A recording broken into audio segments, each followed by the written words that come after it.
ইতিহাস যুগে যুগে যারা ইতিহাস সৃষ্টি করেছে তাদের নাম স্বর্ণাক্ষরে লেখা রয়েছে। শহীদ আসাদ ভাসানী অনুসারী ছিলেন। দেশের ক্রান্তিকালে বিভিন্ন সময়ে যারা অবদান রেখেছে তাদেরকে আমাদের স্মরণ রাখতে হবে। আমি একটি কথা বলতে চাই, আজকে কথাটি না বললেই নয়। স্বাধীনতা সংগ্রামের সময় যখন মানুষ দিক বিদিক এদিক ওদিক দিশেহারা, তখন স্বাধীনতার ঘোষণা ভেসে এসেছিল সেই কালুরঘাট বেতার কেন্দ্র থেকে শহীদ রাষ্ট্রপতি জিয়াউর রহমানের কণ্ঠ থেকে। আমি মেজর জিয়া বলছি, স্বাধীনতার ঘোষণা দিয়েছি। আপনারা দেখেন, যখন এরশাদ বিরোধী আন্দোলন স্বৈরাচার মুক্ত করার জন্য আপসের নেত্রী হিসেবে দেশনেত্রী বেগম খালেদা জিয়া আবির্ভূত হয়েছিলেন।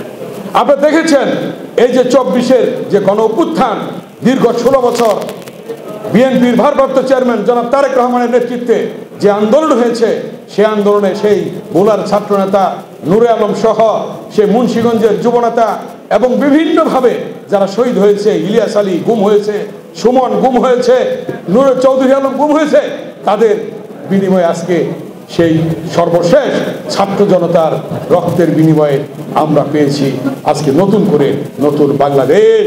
যেই কথাটি বলেছিলেন বিএনপির ভারপ্রাপ্ত চেয়ারম্যান জনাব তারেক রহমান, দেশ যাবে কোন পথে? ফয়সালা হবে রাজপথে।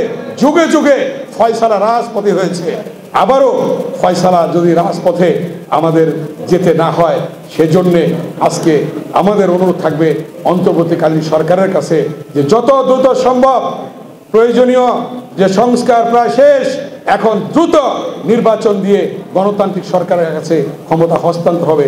এটাই আজকে জাতির প্রত্যাশা এবং গণতান্ত্রিক সরকার কায়েম হবে।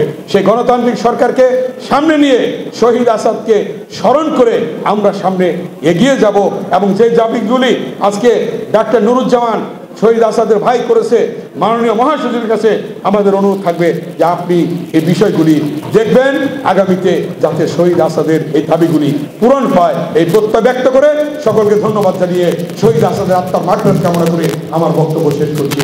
আল্লাহ হাফেজ। বাংলাদেশ জিন্দাবাদ।